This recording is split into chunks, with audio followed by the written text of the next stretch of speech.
I'm delighted to be a part of this seminar. My topic is Christian-Muslim encounters in the context of marriage-related kinship ties in Ghana. And this topic is going to be treated among the Fanti people. So I have conducted some research, which is still ongoing, among the Fanti people of Ghana. And so I'd like to share this topics in this research with you. It's still an ongoing research, and I hope that your input will help me to build it up for publications. The Fanti people of Ghana occupies the coastal region of Ghana, spanning from the capital, Accra, to the Sekondi Takoradi to the west. The Fantis are organized along the extended families in three main kinship systems. Most of the Fanti people are converts to Christianity, which means most of them are Christians, but a sizable number of them are Muslims. Population of Muslims in the central region where the Fantis live is around 190,000 people, according to the population census 2010. Among the Fanti Muslim community, the Ahmadiyya Muslim movement is the largest group, having been established by the two Fanti Methodist converts to Islam, Benjamin Sam, a former catechist, and Mahdi Apa in 1885 at Ekumfi Ikrofonia, Mankasim. One of the customary practices which continue to impact on the Fanti people, be they Christian and Muslim, is the indigenous marriage practices. The indigenous marriage ceremonies and customs are accepted by both Muslim and Christian traditions as the necessary first step towards Christian and Muslim marriages. It is significant to note that most Christian-Muslim marriages could be found within the context of indigenous customary marriage.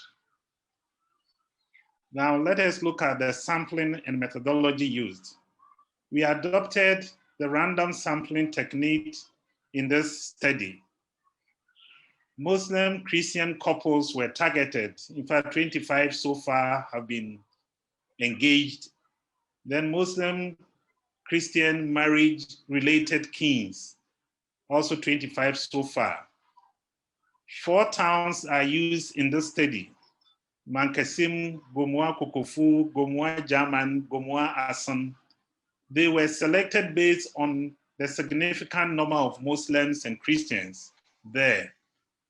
One-on-one interviews were conducted. Now, research questions to Christian-Muslim couples. A number of questions were put them. Some of them I've listed here. Do you receive support from marriage-related kings? What support do you receive from families? What are some of the challenges you encounter with kin members? How are you treated by kin group members? Do your family accept your marriage? How would you describe your relationship with your marriage-related kin? Then 2 questions to Christian-Muslim kings. Do you accept Christian-Muslim marriage? Do you have family members who are married to a Christian or Muslim? Do you support the relative who is married to a Christian or Muslim? What support do you give to the couple? How would you describe your relations with the couple? These are some of the questions we put them and they responded appropriately. Now let us do some introduction or give some introduction to Christian-Muslim marriage, at least generally. A marriage of a Christian and a Muslim is also referred to as marriage of disparity of cults.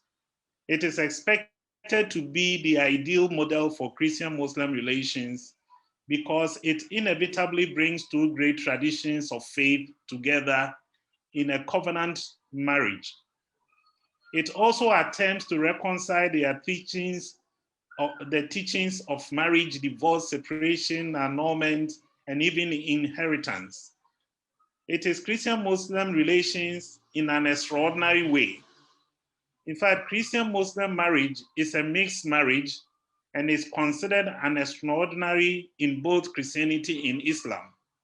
And extraordinary here means that it is not the ordinary marriage. Now, in the Catholic Church and in almost all Christian churches, a mixed marriage takes place between a baptized Catholic and a non-baptized, that is the Muslim partner, and is considered ordinarily invalid and non-sacramental. Likewise, Islamic law places a temporary ban on mixed marriages to the effect that a Muslim woman may not marry a non-Muslim man, but a Muslim man may marry a non-Muslim woman so long as she comes from a religion having revealed scripture, for example, Judaism and Christianity. Now, there are three types of marriages in Ghana, or three types of marriages are recognized by Ghanaian law. The first one is the customary marriage, the second, the Mohammedan marriage, and the third, the ordinance marriage. And here I include Christian marriage. This is because Christian marriage will not take place without the ordinance marriage. And so I like to attach it to the ordinance marriage. Now let us go straight to talk about Christian-Muslim marriage. In fact, this also could be seen, there are two types of these marriages. The Christian-Muslim marriages are of two types. The first one is Christian-Muslim official marriage and Christian-Muslim unofficial marriage. That is the Christian-Muslim official marriage and the Christian-Muslim unofficial marriage. So I would like to take them one by one and try to give some short explanation to them. Now, the Christian-Muslim official marriages. This is a marriage between a Muslim and a Christian. It is officiated by a religious leader, such as a pastor or a reverend or a priest, or an imam on behalf of their religious tradition. For example, a Christian and a Muslim marry in the church under the regulations of Christian marriage. That is Christian-Muslim official marriage. Then you have also, for example, a Muslim and a Christian marry under the Mohammedan law, which will also be Christian-Muslim official marriage, which means they are officiated under the Christian or Mohammedan law. In such marriages, the couple have satisfied the conditions set in place by Christian denomination and Muslim sect, which justify a dispensation for mixed marriages. Now let us look at the conditions for dispensation of impediments. In a Christian church or Christian denomination, the Muslim partner has to make two promises. The Catholic partner or the Christian partner that the Christian partner will not face any difficulty in practicing their faith, which means that the Christian will continue to practice his or her Christian faith accordingly. Then the next promise is that the children of the marriage may be brought up as Catholics or as Christians. And so these two promises, the Muslim partner will have to make to the leadership of the church. Then the Muslim sects also, for them, religious compatibility seems to be a major reason for the impediment in Islam. But it is not an absolute condition that could be of the same, that the couple be of the same religion, according to Abdul Ati, 1977. The Christian partner, according to in Islam, would have to dispel the fear that the Muslim would not eventually renounce their faith when they marry a non-Muslim or a Christian. And the second point is that the faith of the children of mixed marriages is also of concern to Muslim scholars. In all, the children born in mixed marriages in Islam must be raised as Muslims. Clearly, these are matters which might have been discussed fully with both partners before the marriage ceremony in the church or in the mosque, so that understanding may be avoided, misunderstanding may be avoided, and possible conflict prevented. Now let us look at the Christian-Muslim unofficial marriage. This marriage also involves a Muslim and a Christian. It takes place under customary marriage law of Ghana, 1985. And in fact, PNDC law 112. This marriage, that is the Christian unofficial marriage, constitutes about 85% of Christian Muslim marriages among the Fantis. It constitutes about 85% of the Christian Muslim marriages among the Fantis. The Christian and the Muslim partners in this marriage decide to marry under the customary law of Ghana. So that under the customary marriage law of Ghana. This marriage cannot be said to be officially Christian-Muslim marriage because they do not marry under Christian regulation and they do not marry also under Islamic law. They choose to marry under the customary marriage law. The marriage is arranged according to the dictates of indigenous or customary laws of the Fantis. They are customary and so are guided by the customs and traditions. And so the couples remain Christians and Muslims and often are regular members in their respective communities or religious communities. But their marriages are not recognized by their religious communities. The Christian community, particularly the Catholic Church, treats the customary marriage as the first stage of the holy matrimony. So the customary marriage of Christians or Christians and Muslims are not completely looked down upon, but they are considered the first stage in the process of marrying in the church by the Christian community. But this is just the first stage. They have to move on to register the marriage in the district assembly, and then the holy matrimony, or it will be officiated in the church.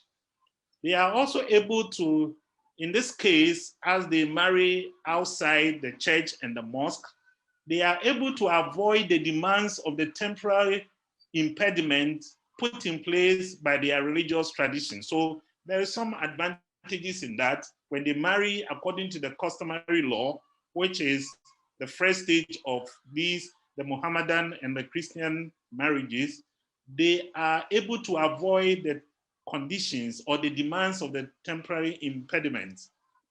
And so many people opt for that. They are able to also escape the conditions that the impediments present or entail. So they don't need to promise anybody that the partner will remain in their previous, in their churches or mosques.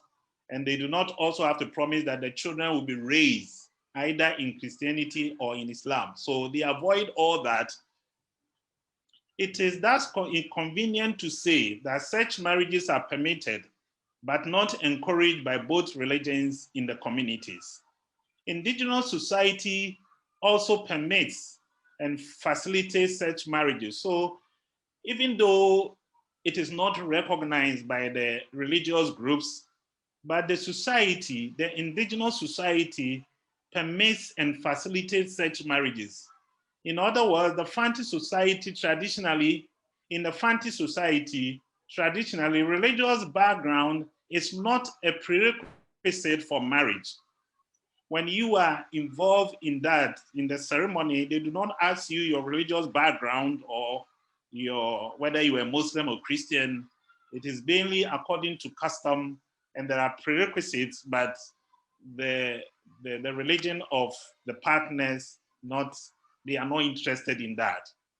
Customary marriage under the Christian-Muslim marriages, be it official or unofficial, take place, when it takes place, offers some kinship implication for Christian-Muslim encounters.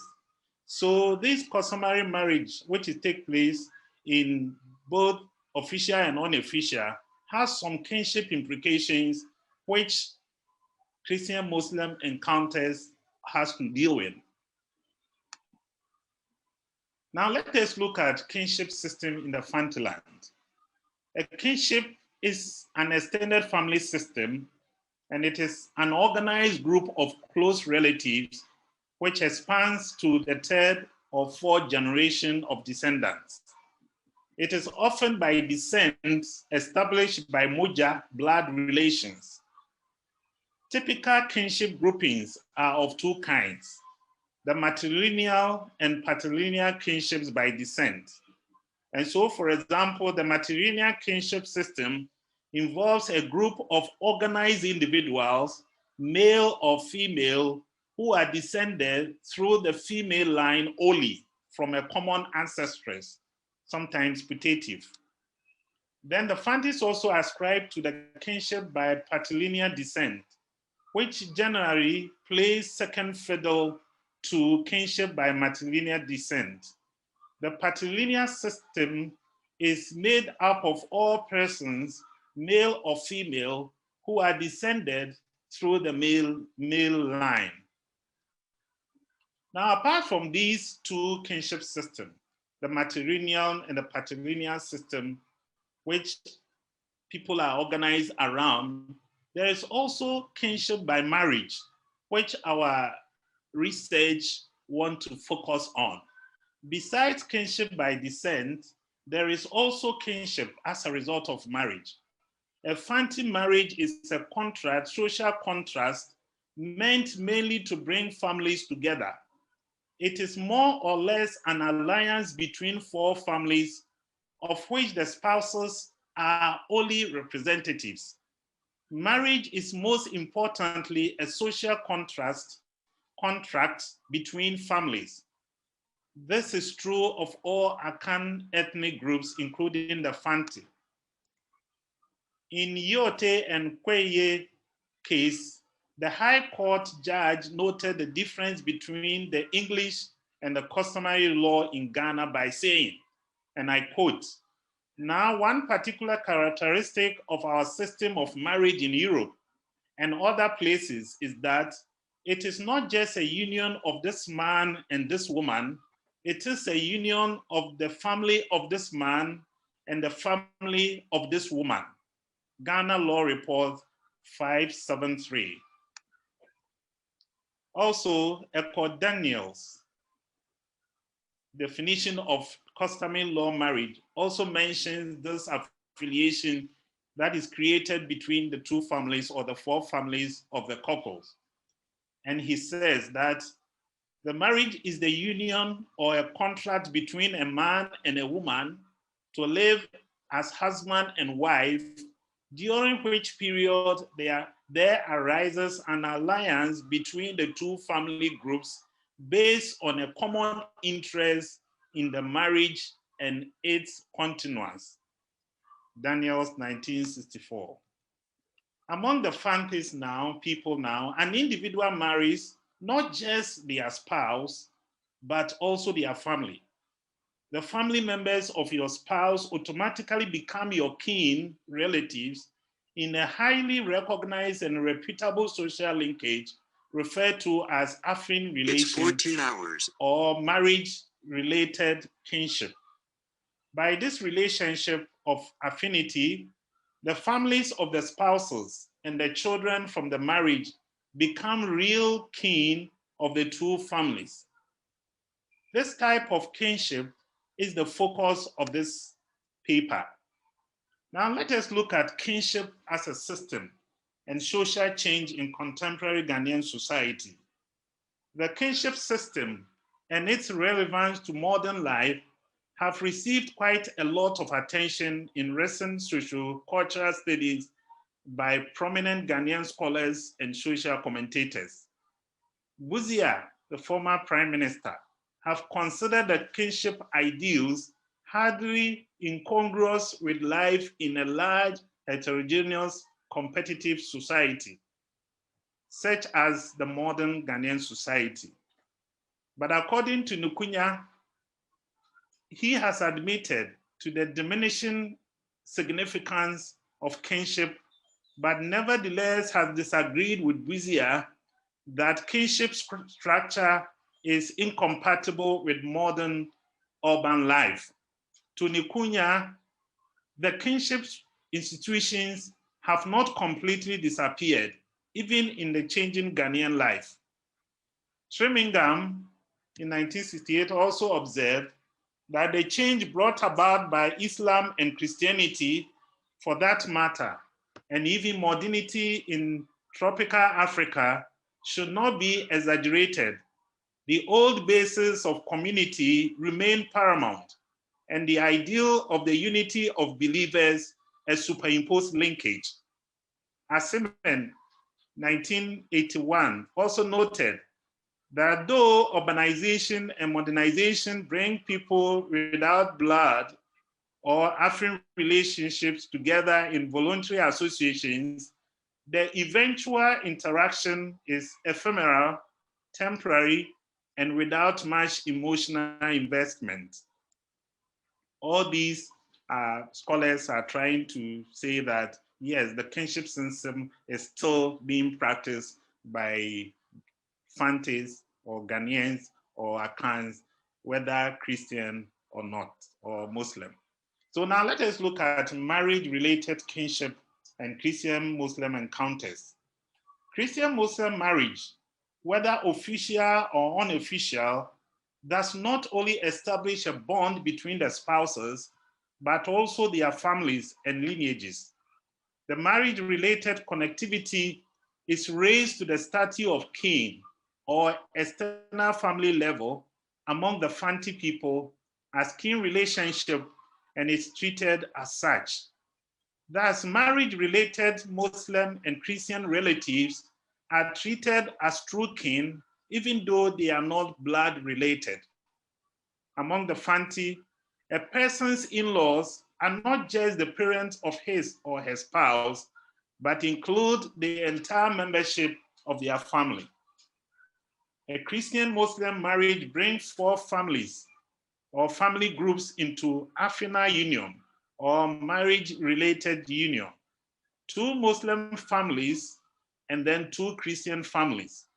The marriage-related kinship that results from Christian-Muslim marriage does not only emerge out of interreligious marriage, such as Christian-Muslim marriage, it also, among the Fantes, often comes out of intra-religious marriages, like Muslim-Muslim marriage and Christian-Christian marriage. Thus, there's hardly any marriage among the Fanti people that, realistically speaking, that does not bring Muslims and Christians in marriage-related kinship. This mixed marriage, considered the ideal interreligious encounter, sets in motion ideal Christian-Muslim relations at the level of the family in the spirit of dialogue of life. And I quote Dialogue and Proclamation of the Catholic Church 42. Now let us look at the opportunity of this marriage-related kinship for peaceful coexistence between Christians and Muslims. This kinship tie enables Muslims and Christians to live comfortably together, either in a compound house, often built by their grandparents, or in the same vicinity. Christians and Muslims are obligated by common customary laws to relate to one another at the personal level. They at times share rooms and meals.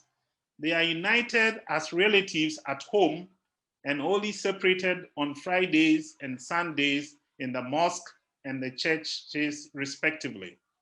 Christians and Muslims in marriage-related kinship may argue, quarrel, or even fight over religious differences as to whether or not, for example, Muhammad is a prophet, and Jesus is God, but they are always united by virtue of their affin kinship or marriage-related kinship.